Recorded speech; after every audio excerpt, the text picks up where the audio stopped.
Assalamualaikum warahmatullahi wabarakatuh.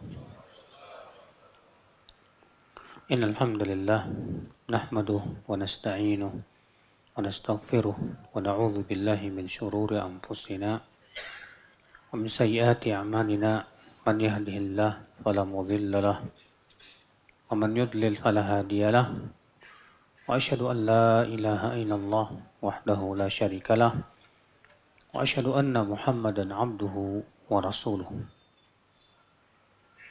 قال الله تعالى في كتابه الكريم يا أيها الذين آمنوا اتقوا الله حق تقاته ولا تموتن إلا وأنتم مسلمون أما بعد. Kita lanjutkan ayyul ikhwah. Kita masuk ke hadis 30. Karena hadis sebelum-sebelumnya mirip dengan yang sebelumnya sudah kita bahas. وعن ربيح بن عبد الرحمن بن أبي سعيد الخدري عن أبيه عن جده قال خرج علينا رسول الله صلى الله عليه وسلم ونحن نتذاكر المسيح الدجال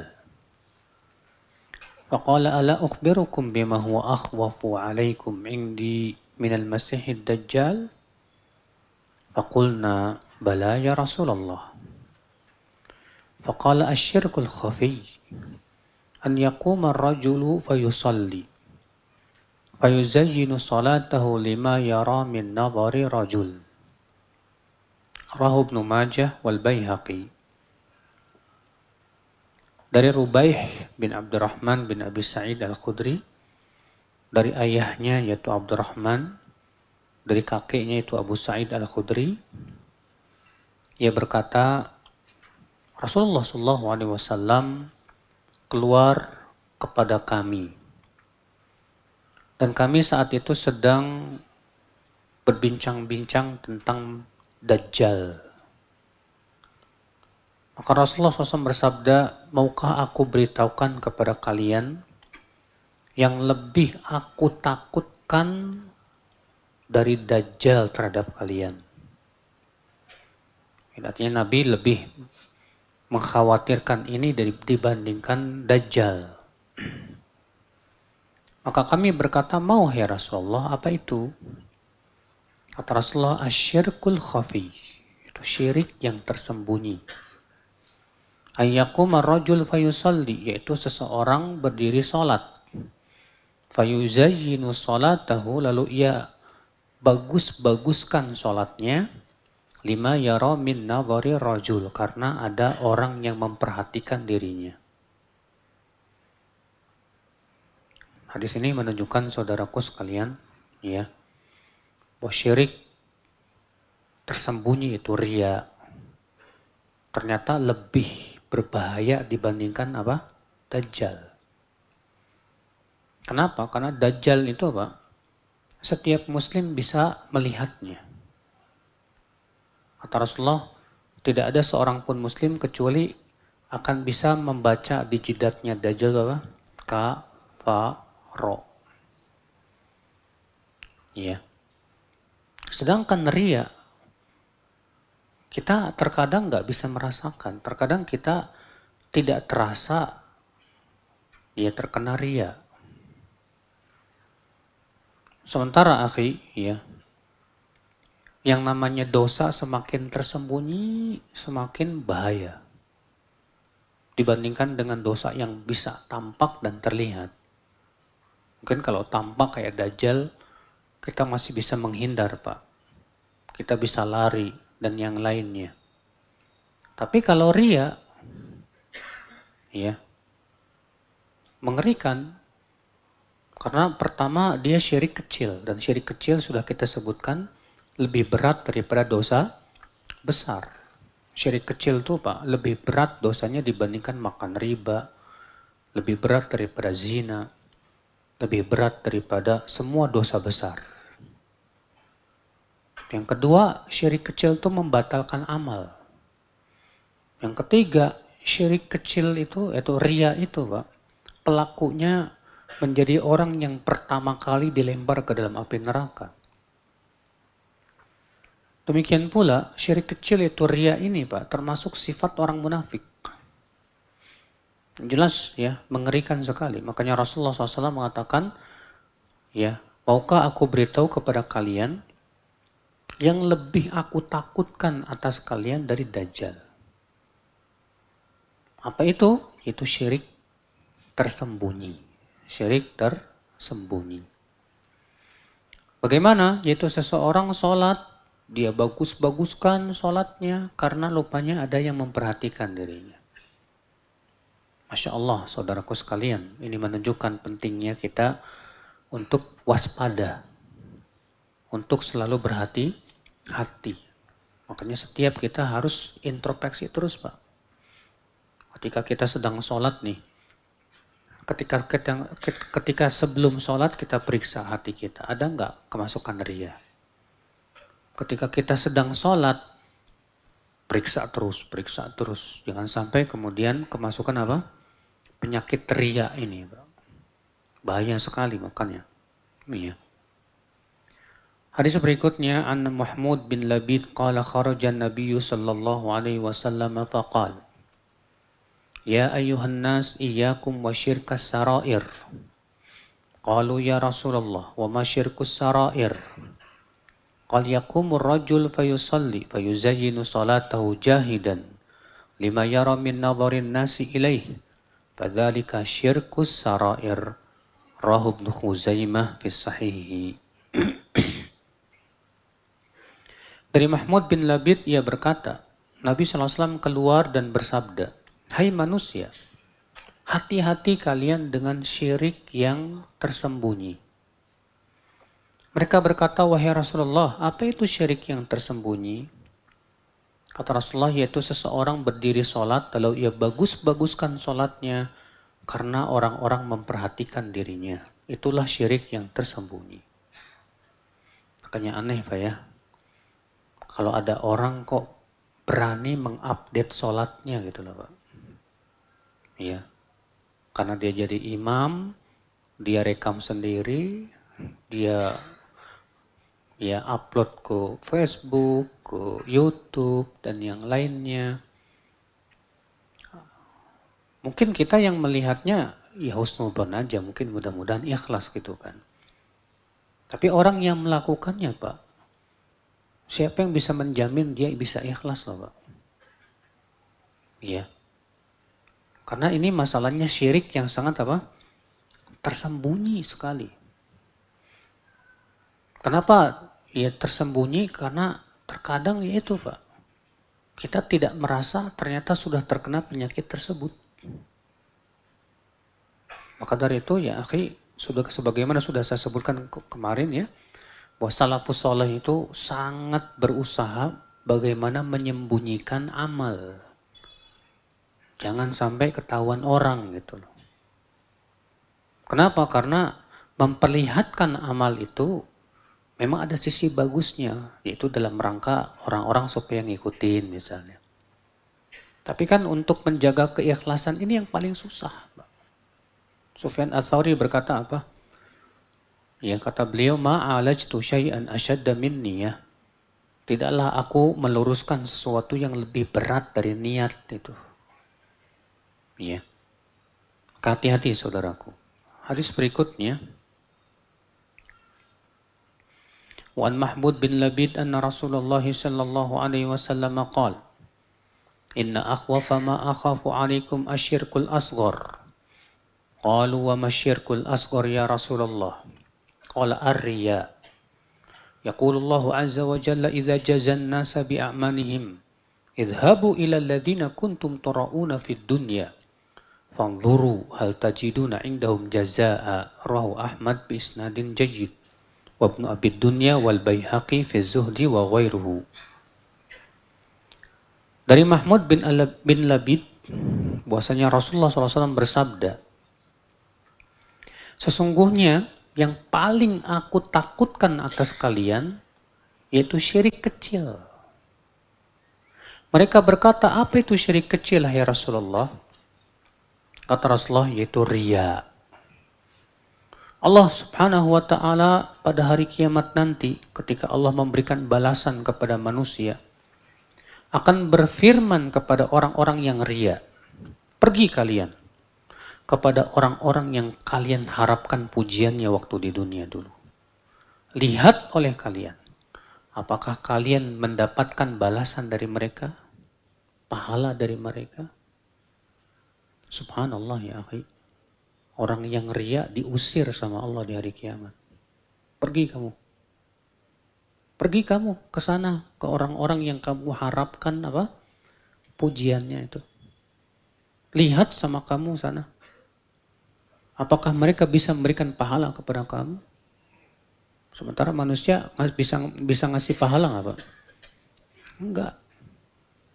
Makanya kalau kita mengharapkan pujian manusia, pertanyaannya Pak, apa sih untungnya kita dipuji?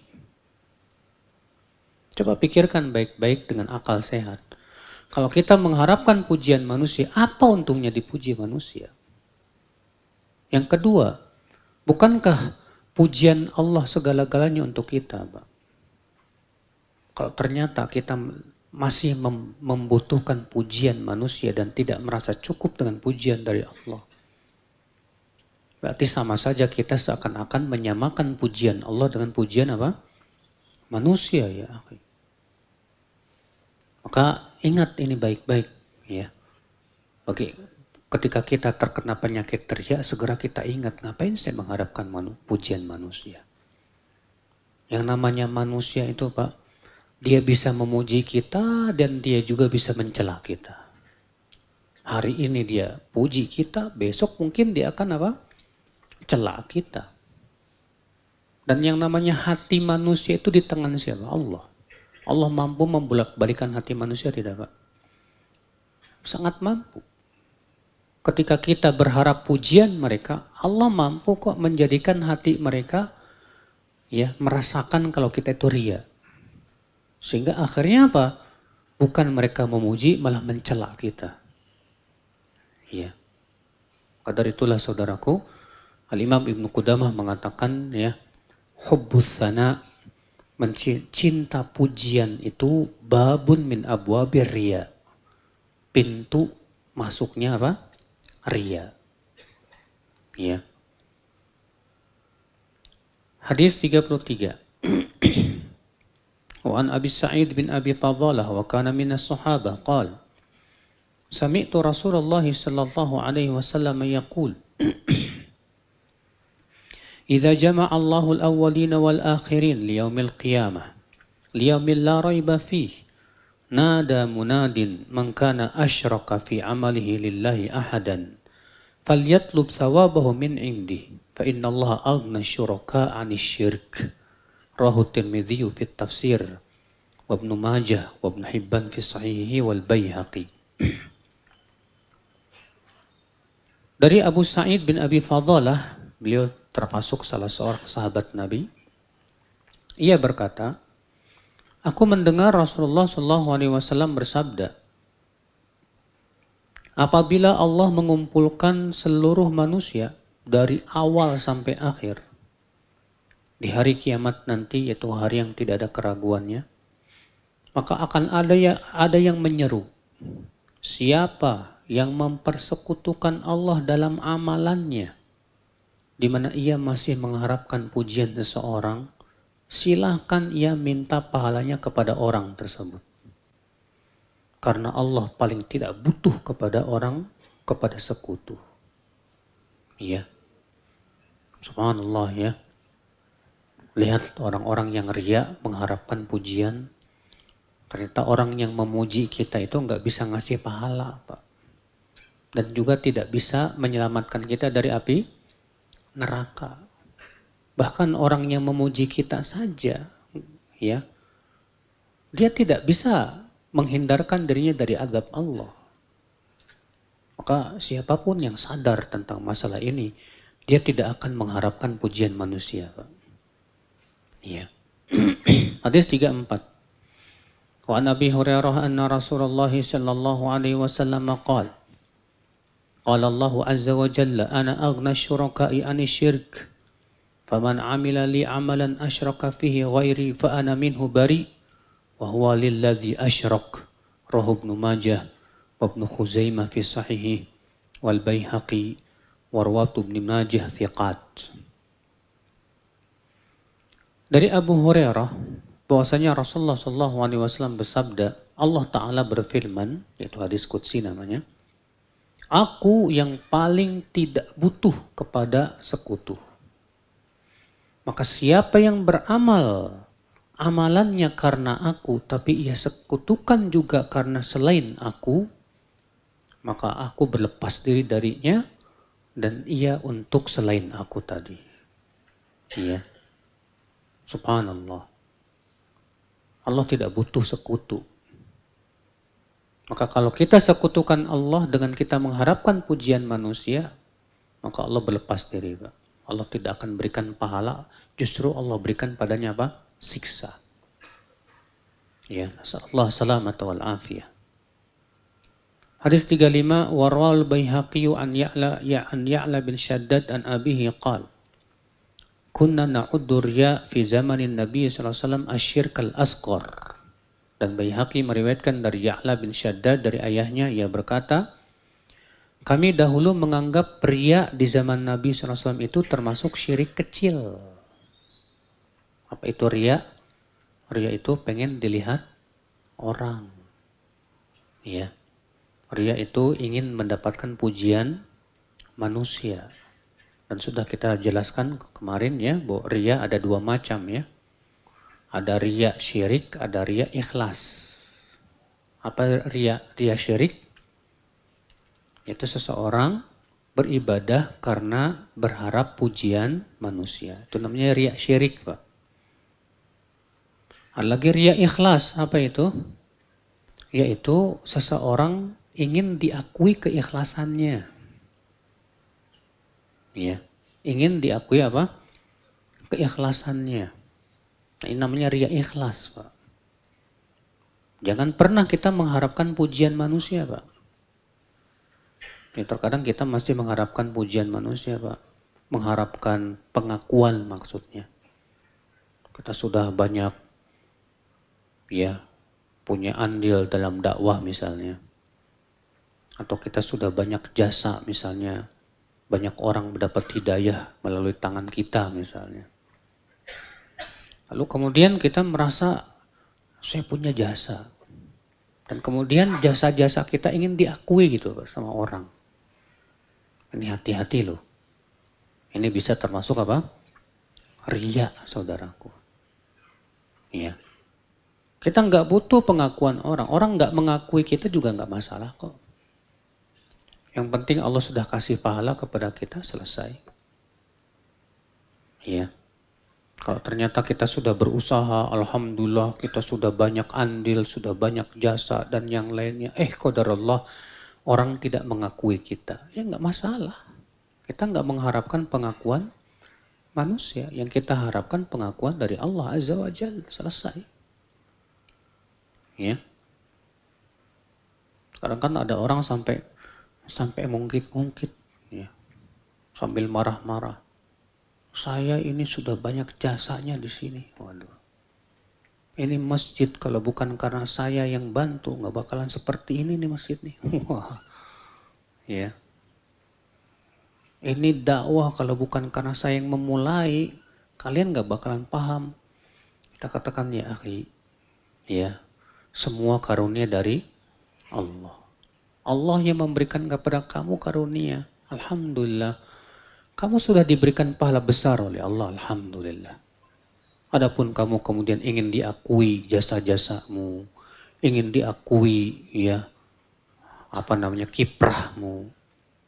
Itu dikhawatirkan itu malah membatalkan amalan-amalan kamu tersebut, saudaraku. Hadis 36. An Abi Ali rajulin min Bani Kahil qal khatabana Abu Musa al-Ash'ari faqal ya ayuhan nas ittaqu hadha syirka fa innahu akhfa min dabibin namli. Faqama ilaihi Abdullah ibn Hazan wa Qais ibn al-Mudharib faqala wallahi la takhrujanna mimma qulta aw la na'tiyanna Umar ma'dhunan lana aw ghayra ma'dhun. Faqala bal akhruju mimma qultu. Khatabana Rasulullah SAW dhata yawmin. Faqala ya ayuhan nas, ittaqu hadha syirk, fa innahu akhfa min dabibin namal. Faqala lahu man sya'allahu an yaqul, wa kaifa nattaqihi wa huwa akhfa min dabibin namli ya Rasulullah. Qala qulu, Allahumma inna na'udhu bika min an nusyrika bika syai'an na'lamuh wa nastaghfiruka lima la na'lamuh. Rawahu Ahmad wa Tabrani. Dari Abu Ali, seorang laki-laki dari Banu Kahil, ia berkata, Abu Musa al-Ash'ari pernah berkhutbah kepada kami. Lalu ia berkata, hai manusia, hati-hati kalian dari syirik kecil ini. Karena ia lebih tersembunyi dari langkah seekor semut. Ya. Maka berdirilah Abdullah bin Hazan dan Qais bin al-Mudharib. Keduanya berkata kepada Abu Musa, demi Allah, kamu bawa dalil atau kamu akan kami laporkan kepada Umar. Artinya kamu ngomong itu dari mana? Ya. Mengatakan ada syirik yang lebih tersembunyi dari apa? Langkah semut. Mana dalilnya? Kalau kamu tidak bisa membawa dalil, kami akan laporkan ke Umar. Karena Umar bin Khattab tuh Pak, keras sekali terhadap orang yang ngomong tanpa ilmu itu Pak. Iya. Bahkan kalau ada sahabat yang bawa hadis saja, sama Umar disuruh bawa saksi. Mana saksinya? Karena Umar sangat berhati-hati sekali. Jangan sampai orang seenaknya ngomong dalam masalah apa? Agama. Nggak kayak di zaman sekarang. Kalau di zaman sekarang Umar bin Khattab masih ada, banyak yang dipukulin sama Umar Pak. Di zaman sekarang ini banyak orang seenaknya ngomong agama itu Pak. Pakai udalnya sendiri. Iya. Nah ini Abdullah bin Hazan dan Qais bin al-Mudharib mengancam Abu Musa. Dari mana kamu ucapan itu? Kalau kamu tidak bawa dalilnya, kami laporkan kamu ke Umar. Akhirnya Abu Musa berkata, baik, aku akan sampaikan dalilnya kepada kalian. Ya, suatu hari dahulu Rasulullah SAW berkhutbah kepada kami dan bersabda, hai manusia, hati-hatilah dari syirik ini. Karena ia lebih tersembunyi dari langkah apa? Semut.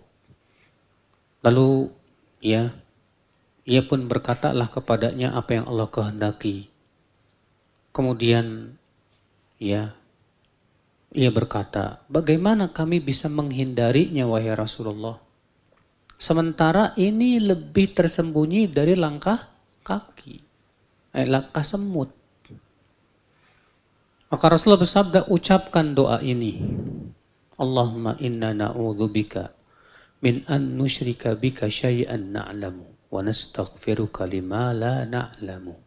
Ya Allah, sesungguhnya kami berlindung kepada Engkau untuk mempersekutukan Engkau dengan sesuatu dalam keadaan kami mengetahuinya. Dan kami memohon ampun kepada Engkau dalam perkara yang kami tidak mengetahuinya. Iya, dikeluarkan Imam Ahmad dan At-Tabrani. Di sini, akhi, ya, salah satu doa yang diajarkan oleh Rasulullah disebut oleh para ulama dengan kalau kafaratnya riya. Artinya kalau kita terkena penyakit riya, langsung ucapkan doa ini. Allahumma inna na'udzubika min an nusyrika bika syai'an na'lamuh wa nastaghfiruka lima la na'lamu. Siapa yang hafal? Ada yang hafal? Masya Allah. Allah.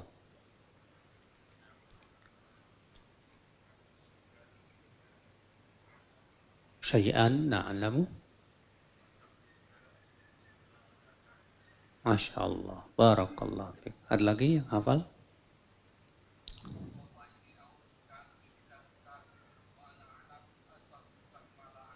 Masya Allah. Alhamdulillah. Ada yang hafal? Fadhal.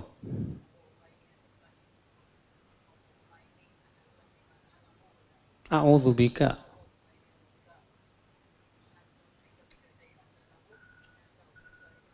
Masya Allah. Barakallah fiik. Ini penting doa ini loh Pak. Karena setiap kita ini susah loh untuk menghindari ria ini Pak. Apalagi Rasulullah SAW menyipatinya lebih apa? Lebih tersembunyi dari langkah semut. Antum pernah nggak dengar langkah semut? Tidak pernah. Ya. Bahkan dalam riwayat lain Ibnu Abbas mengatakan akhfa min dabibin naml, lebih tersembunyi dari langkah semut fil lailatil dhulma, yaitu di malam yang gelap. Waduh. Ya. Maka berarti akal Islam kalau sangat tersembunyi berarti kehati-hatian kita juga harus ya luar biasa Pak dalam hal ini ya. Baik, kita masuk ke Kitabus Sunnah. Kitab As-Sunnah, maksudnya itu berpegang kepada sunnah. At-Targhib fi ittiba'il kitabi was sunnah. Anjuran untuk ittiba, mengikuti Al-Quran dan sunnah. Karena ya akhi, agama kita dasarnya Al-Quran dan hadis. Ya.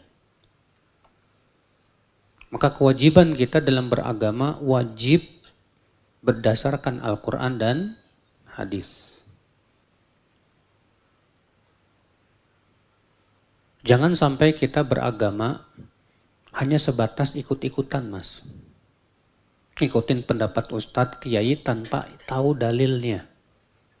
Walaupun memang orang awam kata para ulama boleh, taklid boleh. Namun Al-Hafidh Ibn Abdul Bar dalam kitab Jami' Bayan al-Ilm wa Fadlih mengatakan apa? Yaitu dibedakan antara ittiba dengan taklid. Apa itu ittiba? Ittiba itu artinya mengikuti seseorang dengan mengetahui dalilnya. Sedangkan taklid mengikuti seseorang tanpa mengetahui apa? Dalil. Dan kita Pak, harus paham bahwa agama kita ini agama ilmiah Pak. Dan yang namanya ilmiah dalam Islam tuh kalau jelas dalilnya. Karena agama ini milik siapa? Milik Allah. Bukan milik ulama, bukan. Agama ini milik Allah. Maka siapapun yang berbicara tentang agama ini harus ada dasarnya dari Allah Subhanahu wa Ta'ala. Ya, demikian pada melalui dari Rasulullah SAW. Maka siapapun yang berbicara tentang agama tanpa dalil, hanya berdasarkan akal-akalan, ini bahaya. Makanya ya akhi, ya, kewajiban kita dalam beragama selalu cari dalil, cari dalil. Dan jangan pernah antum malu untuk bertanya kepada seorang ustadz, Ustadz mohon maaf, boleh saya tahu dalilnya? Dan seorang ustadz pun nggak boleh marah Pak. Kalau ada muridnya bertanya, Ustadz boleh tahu saya dalilnya? Iya, maka si ustadz wajib memberitahu. Kenapa? Karena sekali lagi agama kita berdasarkan apa? Dalil. Makanya lihat para sahabat dalam hadis Abu Musa al-Asy'ari tadi yang sudah kita bacakan tadi Pak. Sampai-sampai Abu Musa al-Asy'ari ketika menyampaikan, hai manusia, hati-hati dari kesyirikan ini. Karena ia lebih tersembunyi dari langkah semut. Maka berdirilah dua orang dan berkata, latakhrujanna mimma qulta. Kamu bawakan dalil atas ucapanmu atau kami laporkan engkau ke Umar. Sampai begitu Pak. Iya. Kalau zaman sekarang ustadznya ditanya dalil marah ngambek, Pak. Kamu ngapain tanya-tanya dalil? Percuma saya kasih dalil juga kamu nggak bakalan paham katanya. Justru tugasnya ustadz itu membawakan apa? Dalil. Iya. Nah ini akhwal Islam, azani Allah wa yakum. Sekarang ini kan kita lihat Pak, ya ketika munculnya adanya taklid madhab dan mewajibkan nggak boleh banyak-banyak madhab. Pokoknya kamu ikut satu madhab aja udah. Akhirnya apa? Pendapat madhab lebih seakan-akan lebih tinggi daripada Allah dan Rasul. Ya. Padahal seluruh ulama madhab bersepakat harus mendahulukan dalil daripada perkataan siapapun. Imam Syafi'i apalagi beliau masyhur ucapannya. Beliau berkata, ajma'al muslimun ala annahu man istabanat lahu sunnatur rasul lam yakun an yada'aha liqauli ahadin. Kaum muslimin semua sepakat bahwa siapapun yang sudah sampai kepadanya sunnah Rasulullah, dalil, tidak boleh ia tinggalkan sunnah ini hanya karena mengikuti pendapat seseorang. Ingat itu. Ini manhaj loh Pak. Makanya nanti Pak, di kuburan kita tidak akan ditanya, kenapa kamu menyelisihi Ustadz Fulan? Enggak. Kita akan ditanya, kenapa kamu menyelisihi Rasulullah SAW? Kalau kita menyelisihi Ustadz karena ngikutin Rasul, selamat kita Pak. Tapi kalau kita ya menyelisihi Rasul demi mengikuti pendapat Ustadz, kita nggak selamat ya di kuburan nanti. Allah nggak selamat. Makanya Rasulullah bersabda, "Fabi tus'alun." Tentang aku kalian akan ditanya oleh Allah nanti pada hari kiamat. Iya. Ini manhaj ya akhi. Kita harus lebih mengagungkan Allah dan Rasulnya dari pendapat siapapun. Allah berfirman, ya ayyuhalladzina amanu la tuqaddimu baina yadayillahi wa rasulih. Hai orang-orang yang beriman, jangan kalian mendahului Allah dan Rasulnya. Maka biasakan Pak, belajar kepada ustadz dengan dalil. Minta dalilnya. Kalaupun antum harus ngikutin pendapat seorang ustadz karena antum belum mampu misalnya, tetap setidaknya antum tahu dalilnya apa. Karena kalau antum nggak tahu dalilnya, cuma ikut-ikutan, itu bukan ilmiah namanya. Itu namanya taklid. Ya. Tapi kalau antum tahu dalilnya, disampaikan Al-Quran atau hadisnya sahih, ya, apalagi dibawakan juga perkataan para ulama, ya, tentang masalah itu, tenang hati antum. Karena kita sudah punya dasarnya. Adapun kemudian antum berkata, bisa jadi ustadz saya punya dalil. Kadang-kadang orang awam ngomong gitu Pak. Bisa jadi ustadz saya punya dalil yang kamu nggak tahu. Kita bisa membalikkan juga. Bisa jadi ustadz kamu juga nggak punya dalil. Yang namanya bisa jadi kan 50-50. Yang namanya 50-50 itu masih meragukan. Sementara Nabi mengatakan tinggalkan yang meragukan. Ya. Taib hadis nomor 37. Anil Irbad bin Sariyah radhiyallahu anhu qala wa'adhana Rasulullah sallallahu alaihi wasallam mau'izatan wajilat minha al-qulub wa dharafat minha al-uyun. Faqulna ya Rasulullah ka'annaha mau'izatu muwaddi'in fa'awsina. Qala usikum bitaqwallah was-sam'i wat-tha'ah wa in ta'ammaru 'alaikum 'abdun fa innahu man ya'ish minkum fasayara ikhtilafan katsira. فعليكم بسنتي وسنة الخلفاء الراشدين المهديين عضوا عليها بالنواجذ وإياكم ومحدثات الأمور فإن كل بدعة ضلالة. رواه أبو داود والترمذي وابن ماجه وابن حبان في الصحيح وقال الترمذي حديث حسن صحيح. Dari Al-Irbad bin Sariyah, semoga Allah meridhoinya, ia berkata, Rasulullah SAW pernah memberikan kepada kami nasihat yang membuat hati kami takut dan air mata kami berlinang. Lalu kami pun berkata, ya Rasulullah, seakan-akan ini nasihat orang yang ingin berpisah. Maka berikanlah wasiat kepada kami, ya Rasulullah.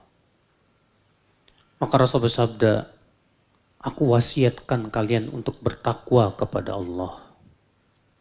Dan untuk mendengar dan taat kepada pemimpin kalian. Walaupun kalian dipimpin oleh hamba sahaya. Dalam satu ayat yang lain, Abdun Habasyi, hamba sahaya Ethiopia. Mujadda'ul atraf, yang hidung dan telinganya putus. Ya. Karena sesungguhnya kata Rasulullah, orang yang hidup di antara kalian nanti akan melihat perpecahan yang banyak. Maka saat kalian melihat perpecahan itu, hendaklah kalian pegang sunnahku dan sunnah khulafa'ur rasyidin yang tertunjuki. Gigitlah ia dengan gigi geraham dan jauhi oleh kalian perkara yang diada-adakan, karena setiap bid'ah itu sesat. Dikeluarkan Abu Daud, Tirmidzi, Ibnu Majah, dan Ibnu Hibban dalam sahihnya. Dan Tirmidzi berkata hadis ini hasan sahih. Hadis ini hadis agung, Pak. Kita akan bahas sedikit demi sedikit. Al-Irbad bin Sariyah berkata, Rasulullah SAW memberikan kepada kami mau'idhah. Mau'idhah itu, Pak, nasihat yang isinya targhib dan tarhib. Ya, pemberian motivasi dan ancaman, itu namanya mau'idhah. Ya. Suatu ketika Rasulullah memberikan kepada kami mau'idhah yang membuat hati kami takut dan air mata kami berlinang. Tuh begitu, Pak, majelisnya Rasulullah itu. Majlis ta'limnya Rasulullah itu membuat hati para sahabat takut dan membuat para sahabat menangis. Nggak kayak kita, Pak. Terkadang majlis ta'lim yang paling kita sukai yang kayak gimana, Pak? Yang cekakak, cekikik, isinya dari awal sampai akhir, ya, ketawa, ketiwi, ya, tujuan majlis ta'lim itu, Pak, untuk melembutkan hati. Sementara banyak tertawa itu mengeraskan hati. Kata Rasulullah, iyyakum wa kathratadh dhahik. Jauhi oleh kamu banyak tertawa. Fa inna kathratadh dhahik tumitul qalb. Karena banyak tertawa itu bisa mematikan apa? Hati. Maka kalau antum mendapati majlis taklim isinya tawa ketawa ketiwi, jauhi, Pak. Ya. Karena tujuan majlis taklim itu untuk membuat hati kita takut kepada Allah. Lihat Al-Irbad bin Sariyah. Rasulullah memberikan kepada kami nasihat yang membuat hati kami takut dan air mata kami berlinang. Itu majlisnya Rasulullah Sallallahu Alaihi Wasallam. Makanya ada seorang sahabat bernama Hamdalah berkata, ya Rasulullah, nafaqah Hamdalah. Ya Rasulullah, Hamdalah sudah jadi munafik, ya Rasulullah. Loh, kata Rasulullah, wa madza? Kok bisa begitu? Kenapa? Ya Rasulullah, kami kalau berada di majelismu, hati kami takut dan kami menangis. Tapi ketika kami pulang ke rumah kami dilalaikan oleh keluarga kami dengan dunia kami. Sepertinya kami juga jadi munafik, ya Rasulullah. Kata Rasulullah, ya Hamdalah, kalaulah keadaan kamu terus menerus seperti di majlisku, la safahat kamalak al-malaikah, malaikat akan menyalami kamu. Walakin ya Hamdalah sa'ah. Tapi Hamdalah ada saatnya. Ya, yang jelas, Pak, maksud saya bawakan ini untuk memberitahu bahwa majelis taklimnya Rasulullah itu majelis taklim yang penuh khusyuk. Ya, bukan majelis taklim penuh gelak ketawa. Makanya Pak, yang namanya majlis taklim itu bukan entertainment yang bikin orang ketawa. Kalau zaman sekarang kan Pak terkadang ya menanggap ceramah yang diundang pelawak. Ya. Ceramah isinya apa? Ketawa, ketiwi, wah, hahaha, hihihi, hahaha, hihi. Wah, kalau nggak ada ketawa-ketawanya, ngapain sih? Akhirnya apa? Nggak suka sama majlis taklim yang isinya cuma dalil, qala Allah, qala Rasul, kurang rame. Ya. Nah ini Pak. Taib. Hadis ini juga menunjukkan saudaraku bahwa seorang penceramah hendaknya berusaha menyampaikan dengan cara yang membuat orang itu merasa takut kepada Allah. Iya. Kemudian kata Al-Irbad bin Sariyah, faqulna ya Rasulullah, ka'annaha mau'izatu muwaddi fa'ausina. Maka kami berkata, ya Rasulullah, seakan-akan ini nasihat orang yang ingin berpisah. Tolong berikan wasiat kepada kami ya Rasulullah. Nah, ini diambil Pak, ya sebuah adab bahwa orang yang ingin berpisah, ya baik safar misalnya, disyariatkan untuk minta nasihat. Minta apa? Wasiat. Ya, antum misalnya mau pergi haji, maka adabnya antum datang kepada seorang alim, ulama, minta wasiat. Atau antum mau pergi jauh misalnya, datang kepada orang soleh, minta apa? Wasiat. Tolong berikan saya wasiat. Ya. Maka Rasulullah SAW memberikan beberapa wasiat yang agung, Pak. Yang pertama, kata Rasulullah, aku wasiat kalian untuk bertakwa kepada Allah. Dan sebaik-baik wasiat itu supaya orang bertakwa, Pak. Karena takwa itu sebaik-baik perbekalan seorang hamba di dunia menuju akhirat. Allah berfirman, وَتَزَوَّدُوا فَإِنَّ خَيْرَ الزَّادِ التَّقْوَى. Berbekalah kalian, karena sesungguhnya sebaik-baik perbekalan kalian itu apa? Takwa. Ya. Apa itu takwa? Umar pernah bertanya kepada Ubay, hai Ubay, tolong jelaskan kepadaku apa itu takwa. Kata Ubay, hai Amirul Mukminin, bagaimana sikapmu ketika melewati jalan yang banyak durinya? Kata Umar, aku akan hati-hati dan berusaha meletakkan kakiku di tempat yang tidak ada durinya. Kata Ubay, itulah takwa. Itulah apa?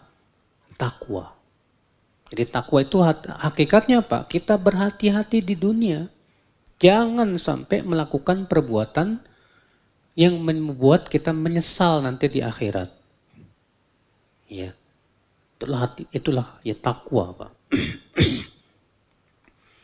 Maka Rasulullah mengatakan, usikum bitaqwallah. Aku wasiatkan kalian untuk bertakwa kepada Allah Subhanahu wa taala. Dan untuk takwa, akhi, kita butuh untuk senantiasa ibadah. Allah berfirman, ya ayuhan nasu ubudu rabbakumul ladzi khalaqakum walladzina min qablikum la'allakum tattaqun. Hai manusia, beribadahlah kalian kepada Rabb kalian yang telah menciptakan kalian dan menciptakan orang-orang sebelum kalian agar kalian bertakwa. Lihat. Ibadah itu sarana untuk takwa.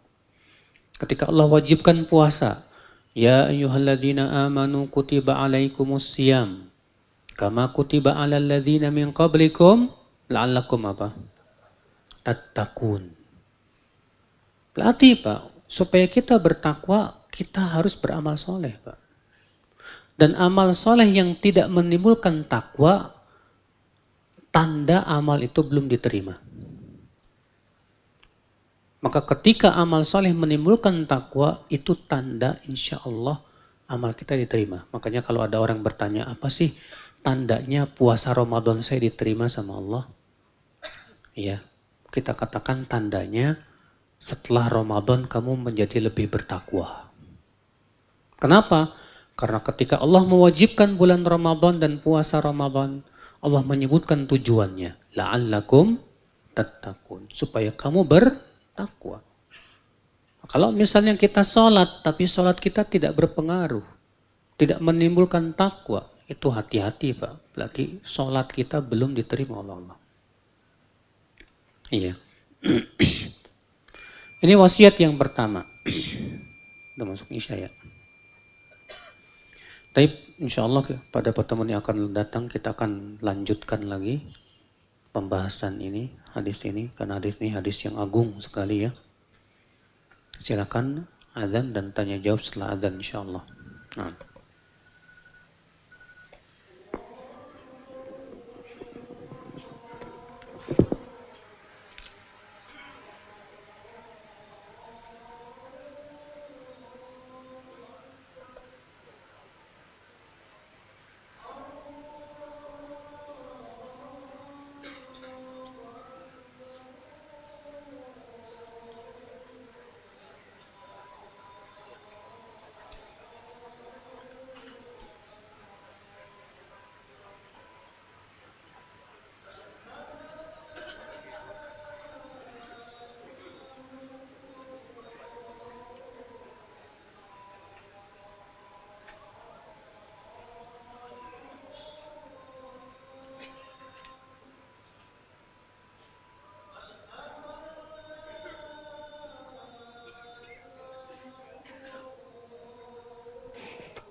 Apakah kiat-kiat kalau dipuji orang tentang perkara dunia?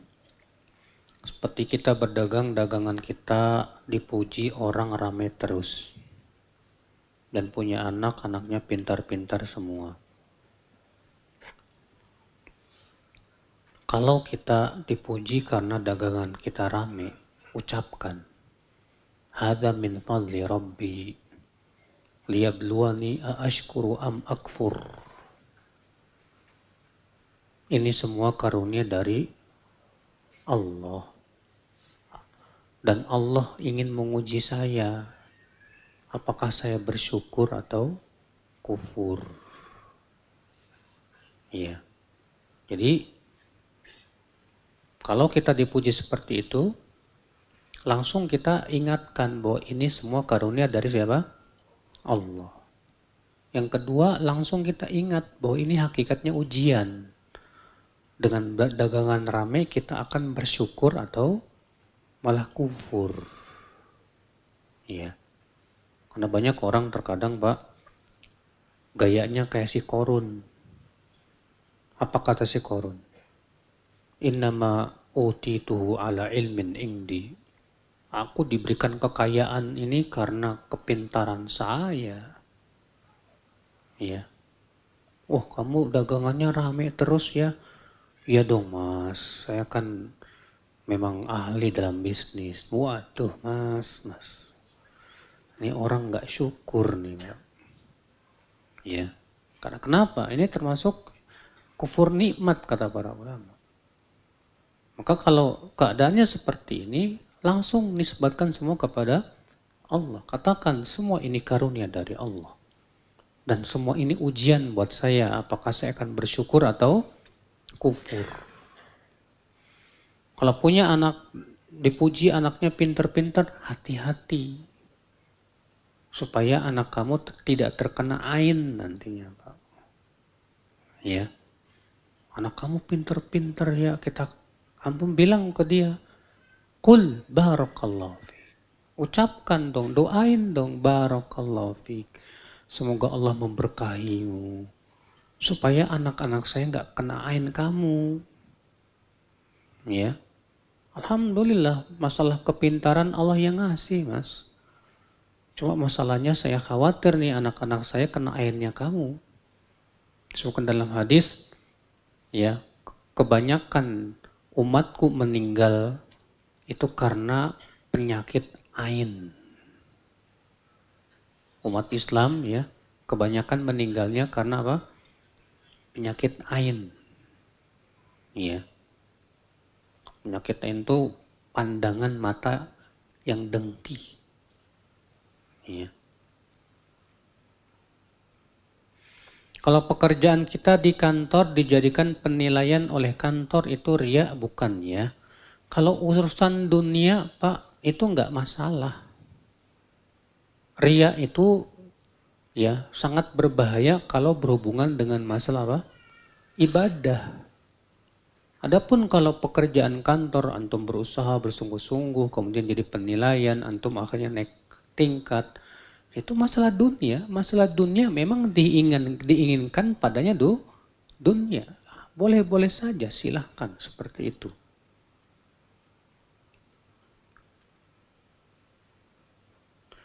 Jika kita sedang melakukan amal dan datang penyakit riya dan saya menyadari itu, apa yang harus saya lakukan? Langsung ditahan, dibersihkan hati kita. Ya. Dan kemudian kita membaca doa tadi. Allahumma inni a'udzubika an usyrika bika syai'an a'lam wa astaghfiruka lima la a'lamu.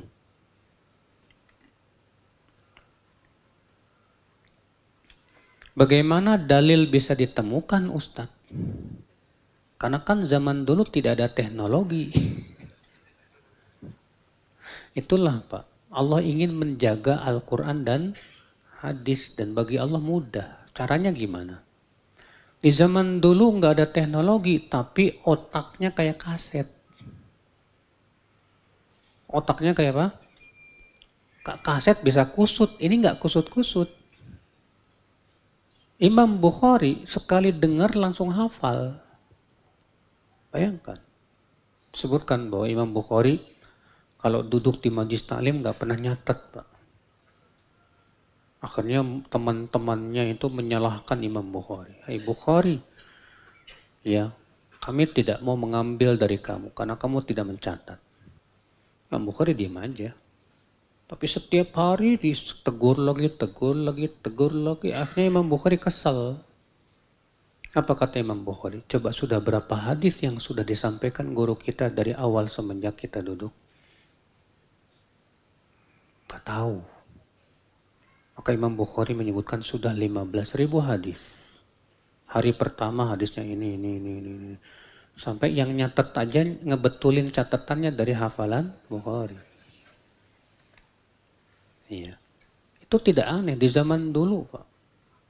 Para ulama hafal sampai 1 juta hadis, ratusan ribu hadis biasa. Nah, sekarang ketika hafalannya banyak errornya, Allah ciptakan teknologi. Dalam rangka apa? Menjaga ilmu. Ya. Tujuannya apa? Untuk menegakkan hujah kepada manusia. Supaya nanti di hari kiamat ketika ditanya sama Allah, kenapa kamu tidak menuntut ilmu? Sementara teknologi sudah canggih. Kemudahan sangat mudah untuk mengambil ilmu. Apa coba jawaban kita nanti pada hari kiamat? Aduh ya Allah, dulu saya sibuk kerja. Apa enggak ada waktu untuk mempelajari ayat-ayat Allah? Cuma seminggu sekali masa nggak bisa? Ya, nggak ada alasan nanti di hari kiamat. Pak ini sekarang Masya Allah, antum bawa HP kemana-mana, itu di HP banyak sekali aplikasi ilmu itu, Pak. Ya, kalau antum punya HP Android, itu di HP Android ada Sahih Bukhari, Muslim, Abu Daud, Tirmidzi, Nasai, belum lagi Fathul Bari, syarahnya dan yang lainnya, abrek. Tapi aneh yang dibukanya cuma WA, ya, Facebook, itu aja yang dibuka, ya. Sementara ilmu di situ banyak banget sebetulnya, Pak. Jadi akhirnya kita takut ini, ya, di hari kiamat kita ditanya sama Allah.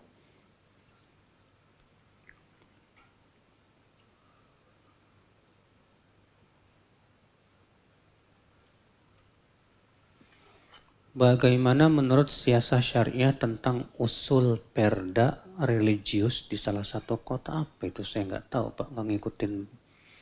Nggak ngikutin berita saya. Dijelasin lah, Anda nggak tahu apa maksudnya itu.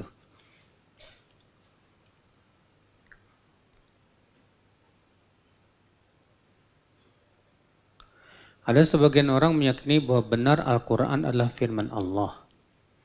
Namun bagaimana dengan hadis Rasulullah SAW?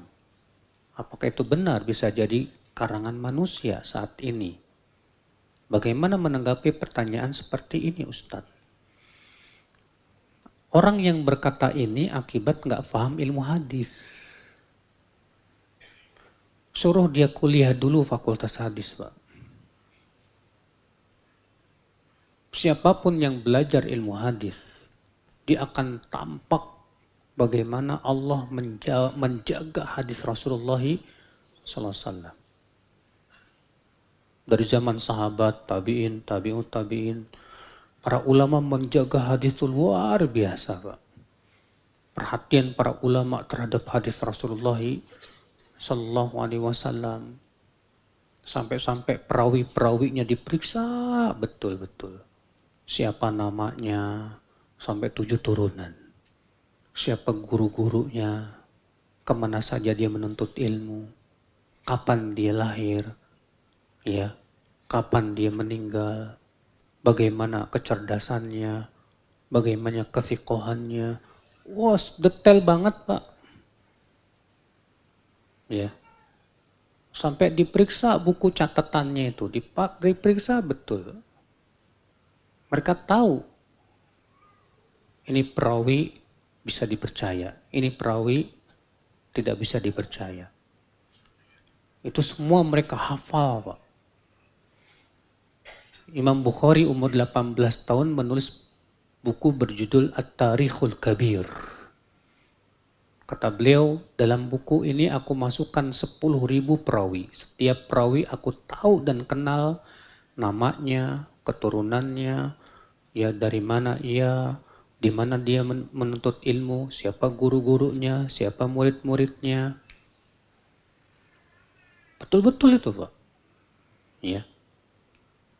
Makanya kesungguhan para ulama hadis dalam membela hadis Nabi di zaman dulu, ajib, luar biasa. Sampai-sampai di majlis taklim ada ditugaskan orang yang mencatat, ya, majlis Syekh Fulan dihadiri oleh Fulan. Kemudian dia disuruh melihat si Fulan ketika mendengarkan hadis ini tidur. Si Fulan ketika mendengarkan hadis ini ngobrol. Tahu Pak mereka. Iya. Sampai para ulama mencatat si Fulan thiqah. Tapi kalau meriwayatkan hadisnya di kota ini lemah. Si Fulan punya guru, kalau dia meriwayatkan dari guru ini lemah. Tahu mereka itu Pak. Itu keajaiban. Makanya antum kalau belajar tentang ilmu hadis akan tampak jelas bagaimana kesungguhan para ulama dalam membela apa? Hadis. Jadi nggak mungkin dikarang. Nggak mungkin apa? Dikarang. Bahkan para ulama yang mengklasifikasikan para perawi hadis itu. Ada yang thiqah juga berderajat-derajat. Ada yang dhaif. Bahkan ada yang suka memalsukan hadis. Dicatat baik-baik siapa saja perawi yang suka memalsukan hadis. Dikumpulkan hadis-hadis mereka yang palsu itu Pak. Dibukukan. Ibnu Jauzi menulis buku Al-Mawdu'at. Kumpulan hadis-hadis palsu. Ibnu Arraq dalam kitab beliau Tanzih Syari'atil Marfu'ah. Minal Ahadithil Mawdu'ah. Ya. Dan para ulama juga mengumpulkan hadis-hadis dhaif pada ya dikhususkan. Supaya apa? Terpilah mana yang sahih, mana yang dhaif. Makanya perkataan dia bisa jadi karangan manusia. Maka yang mengatakan ini akibat nggak pernah belajar ilmu hadis. Kalau dia belajar ilmu hadis, dia akan dapatkan bagaimana kehebatan para ulama dalam membela hadis Rasulullah Sallallahu Alaihi Wasallam. Apakah termasuk riya atau ujub ketika maju menjadi imam salat berjamaah bersama teman atau orang lain ketika membuat shaf berjamaah baru? Sepertinya ini ada dua pertanyaan, Mbak. Pertanyaan pertama, gimana kalau kita yang maju jadi imam? Apakah termasuk riya atau tidak? Kalau kita melihat bahwa kita yang paling berhak untuk menjadi imam, kemudian kita jadi imam, gak masalah. Itu tidak termasuk apa? Riya. Iya. Karena misalnya kita lihat orang-orang yang ada hafalannya nggak punya, tajwidnya payah, ternyata memang cuma antum yang paling banyak hafalnya dan paling bagus tajwidnya. Maka kalau antum tidak maju, antum berdosa. Kenapa? Karena antum membiarkan orang yang tidak layak jadi imam untuk jadi apa? Imam. Ya. Jadi ini tidak termasuk riya, tidak. Kemudian pertanyaan yang kedua, ketika membuat shaf berjamaah baru, khilaf para ulama, boleh enggak membuat jamaah kedua? Paham tidak Pak? Setelah jamaah pertama selesai, bikin jamaah kedua. Boleh tidak? Pendapat Imam Syafi'i mengatakan makruh. Iya. Dan ini yang dibela oleh Syekh Albani. Dalilnya hadis. Rasulullah pernah terlambat datang sholat berjamaah. Ketika datang ke masjid, ternyata orang-orang sudah selesai sholat. Maka Rasulullah pulang dan berjamaah bersama istrinya. Iya. Dan Rasulullah tidak membuat jamaah kedua. Sementara jumhur ulama berpendapat boleh membuat jamaah kedua. Dalilnya hadis bahwa Rasulullah pernah bersama para sahabatnya selesai sholat berjamaah. Lalu ada seorang laki-laki datang dan dia berkata bahwa dia belum sholat. Ya, belum sholat. Maka Rasulullah bersabda apa? Man yatasaddaq lihada. Maka Rasulullah bersabda kepada para sahabat, siapa yang mau sedekah buat dia? Maka para sahabat yang sudah sholat tadi jadi makmum. Dia yang jadi apa? Imam. Berarti kata jumhur itu menunjukkan boleh membuat jamaah yang kedua. Dan juga berdasarkan perbuatan Anas bin Malik. Anas bin Malik pernah datang ke masjid, kemudian jamaah sudah selesai, Anas pun kemudian membuat jamaah yang kedua. Sementara Ibnu Mas'ud pendapatnya tidak boleh. Dan itu yang jadi pegangan Imam Syafi'i mengatakan makruh. Ya. Juga dikarenakan Pak, kalau jamaah kedua boleh, berarti akan ada jamaah ketiga, keempat, kelima, keenam, ketujuh, kedelapan, ke-10, ke-100. Akhirnya orang kalau seperti itu jadinya Pak, akan menganggap remeh sholat berjamaah. Dengan mengatakan nanti deh saya ikut yang ke-100 saja. Iya. Akhirnya apa? Padahal kata para ulama, disyariatkannya adzan itu untuk jamaah yang pertama, bukan jamaah yang kedua. Ketika Rasulullah mengatakan, sungguh aku ingin pergi ke rumah orang-orang yang tidak menyaksikan sholat berjamaah. Lalu aku bawa kayu bakar dan aku bakar rumah-rumah mereka itu. Kata Imam Syafi'i, kata mazhab Syafi'i yang mengatakan makruh apa? Kalaulah jamaah kedua boleh, tentu Nabi tidak perlu untuk mengancam membakar, suruh mereka aja datang bikin jamaah kedua. Tapi ketika mengatakan aku ingin membakar rumah orang yang tidak menyaksikan sholat berjamaah yang pertama apa kedua? Yang pertama. Iya. Yang jelas ya ini memang khilaf masalah perbedaan pendapat ulama boleh tidak membentuk jamaah yang kedua di masjid yang di situ ada imam rawatibnya. Adapun masjid yang disebut oleh para ulama dengan masjid ya as-safar atau masjid suq, masjid di pasar apa di mall-mall yang tidak ada imam rawatibnya, maka enggak masalah. Jamaah kedua, ketiga, keempat, kelima, semua ulama mengatakan enggak masalah. Yang menjadi masalah itu kalau di masjid jami yang ada apa? Imam rawatibnya. Ya. Demikian. Oh, masih ada satu lagi.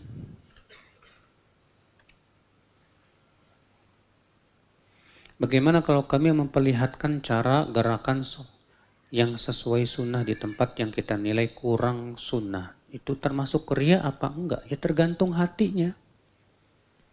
Kalau niatnya dia memperlihatkan tujuannya supaya mengajarkan, maka itu bukan riya. Ya, demikian wabillahi taufik. Assalamualaikum warahmatullahi wabarakatuh.